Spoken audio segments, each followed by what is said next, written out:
আর এই মুহূর্তে যে খবরের দিকে নজর রাখছি, আজ ভবানীপুরে মমতার কর্মী সভাতে থাকছেন অভিষেক বন্দ্যোপাধ্যায়। 24শে মার্চ থেকে প্রচার শুরু করবেন অভিষেক বন্দ্যোপাধ্যায়। দক্ষিণ থেকে শুরু হয়ে উত্তরে সভা রয়েছে অভিষেকের। 25শে মার্চ দাসপুর, কেশিয়ারি ও নারায়ণগড়ে জনসভা। 25শে মার্চই নন্দীগ্রামে কর্মী সভা করবেন অভিষেক বন্দ্যোপাধ্যায়। 26শে মার্চ নাটাবাড়ি, ধূপগুড়িতে সভা ও কালচিনিতে রোড শো। 27শে মার্চ বিনপুর, পাঁশকুড়া পূর্ব ও কুলপিতে জনসভা। 28শে মার্চ বালুরঘাট, তপন, মানিকচক ও সাগরদিঘিতে জনসভা। ইতিমধ্যেই মমতা বন্দ্যোপাধ্যায়ের এই সভায় অভিষেক বন্দ্যোপাধ্যায় তিনি থাকবেন। 25শে মার্চ নন্দীগ্রামে সভা রয়েছে, 26শে মার্চ নাটাবাড়ি, সেখানেও সভা রয়েছে।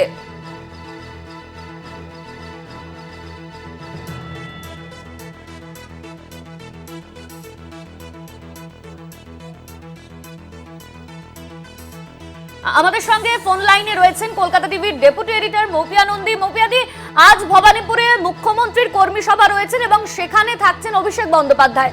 আর কি কি সফরসূচি রয়েছে?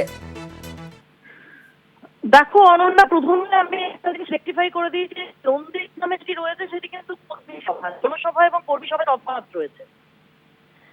আমি নির্দিষ্ট বলছি যে নন্দীগ্রামের সেটা কর্মী সভা, সেটা জনসভা নয়। এবার আমি যে বিস্তারিত তথ্যে যাব, যে অভিষেক ব্যানার্জি তিনি মার্চের শেষ জুড়ে কিন্তু প্রচারের রীতিমতো ঝড় তুলে চলেছেন এবং তার যে কমপ্লিট শিডিউল, যে তার যে পূর্ণাঙ্গ কর্মসূচি আমরা পেয়েছি মার্চ মাসের, সেটাতে কিন্তু এটা স্পষ্ট যে তিনি উত্তর থেকে দক্ষিণ প্রচারে ঝড় তুলতে চলেছেন। আজকে ভবানীপুরে অর্থাৎ চেতলা রহিন্দ্র মঞ্চে আজকে যে কর্মী সভা রয়েছে ভবানীপুর কেন্দ্র নিয়ে, যেখানে তৃণমূল সুপ্রিমো মমতা বন্দ্যোপাধ্যায় তার নিজের কেন্দ্র, তিনি নিজে উপস্থিত থাকবেন, সেখানে আজকে অভিষেক বন্দ্যোপাধ্যায়ও থাকার কথা। এরপর আমরা গতকালই যে খবর ব্রেক করেছিলাম যে 24শে মার্চ পাথর প্রতিমা দিয়ে তার প্রচার শুরু করতে চলেছেন অভিষেক বন্দ্যোপাধ্যায়। 25শে মার্চ দাসপুর, কেশিয়ারি ও নারায়ণগড়ে জনসভা রয়েছে। নন্দীগ্রামে নির্দিষ্টভাবে কর্মী সভা রয়েছে, নন্দীগ্রামে কোনো জনসভা নেই। এই দুটো সভার মধ্যে প্লিজ আমি বোঝানোর চেষ্টা করছি যে তফাৎ রয়েছে অনন্যা। 2 হচ্ছে 26শে মার্চ নাটাবাড়িতে জনসভা রয়েছে, ধূপগুড়িতে জনসভা রয়েছে, কালচিনিতে জনসভা রয়েছে। আর 26 তারিখ তিনি উড়ে যাচ্ছেন উত্তরবঙ্গে।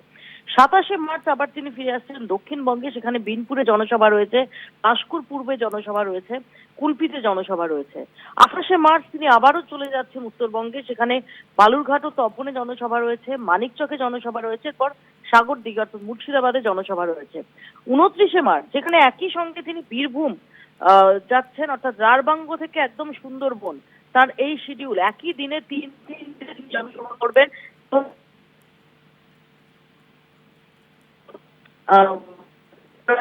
সুন্দরবন অর্থাৎ নর্থ 24 পরগনার যে সন্দেশখালী, সেখানে যদি আমরা দেখার চেষ্টা করি, দুবরাজপুরে সেখানে জনসভা রয়েছে দুপুর 1টায়, নওদাতে জনসভা রয়েছে 2টোয়, সন্দেশখালীতে রয়েছে 3টে। 30শে মার্চ বাঘমুন্ডিতে জনসভা রয়েছে এবং খুব গুরুত্বপূর্ণ যে কাঁথিতে সেদিন একটি ইনডোর মিটিং রয়েছে। এটা কেন গুরুত্বপূর্ণ? কারণ যেমন আমি আগে বললাম যে নন্দীগ্রামে আলাদাভাবে শুভেন্দু করে আলাদাভাবে নজর দিচ্ছেন অভিষেক বন্দ্যোপাধ্যায়। আমরা জানি ভবানীপুরের পাশাপাশি নন্দীগ্রাম থেকেও দাঁড়িয়েছেন শুভেন্দু অধিকারী এবং সেখানে অভিষেক বন্দ্যোপাধ্যায় তিনি নিজে কর্মী সভা করছেন। অর্থাৎ যারা আমরা দেখছিলাম যে বিজেপির একাংশ বা যারা অভিযোগ করছিলেন যে নন্দীগ্রাম সেটা কার্যত হালকা ক্যান্ডিডেট দেওয়া হয়েছে, সেখানে দাঁড়িয়ে কিন্তু সেটা যে নয়, তার একটা সবচেয়ে বড় ইন্ডিকেশন হচ্ছে যে অভিষেক বন্দ্যোপাধ্যায় তিনি নিজে নন্দীগ্রামের কর্মী সভা করছেন। অর্থাৎ নন্দীগ্রামের নির্বাচনের রাশ কিন্তু অভিষেক বন্দ্যোপাধ্যায় নিজের হাতে রাখতে চাইছেন এবং একই সঙ্গে কাঁথিতে তিনি একটি ইনডোর মিটিং করতে চলেছেন। এটাও অত্যন্ত তাৎপর্যপূর্ণ, কারণ কাঁথি আমরা জানি একদম শুভেন্দু অধিকারীর গড়, শুভেন্দু অধিকারীর খাস তালুক, তিনি তার বাড়িও কাঁথিতে। সেই কাঁথিতে কিন্তু ইনডোর মিটিং করতে চলেছেন, অর্থাৎ সেখানে রণকৌশল, জনসভা নয়, রণকৌশল স্থির করার দায়িত্ব সেটা অভিষেক বন্দ্যোপাধ্যায় নিজের কাঁধে নিয়েছেন। 31শে মার্চ শীতলকুচিতে জনসভা রয়েছে, রায়গঞ্জের জনসভা রয়েছে এবং ফালাকাটায় জনসভা রয়েছে। অর্থাৎ যদি আমরা দেখি যে একদম আজকে যে ভবানীপুরে মমতা ব্যানার্জির কর্মী সভা, সেখানে উপস্থিত থাকছেন অভিষেক বন্দ্যোপাধ্যায়। এরপর উত্তর থেকে দক্ষিণ প্রচারে ঝড় তুলতে চলেছেন তিনি। ধন্যবাদ দিদি। আমাদের সঙ্গে ফোন লাইনে ছিলেন কলকাতা টিভির ডেপুটি এডিটর মৌপিয়া নন্দী।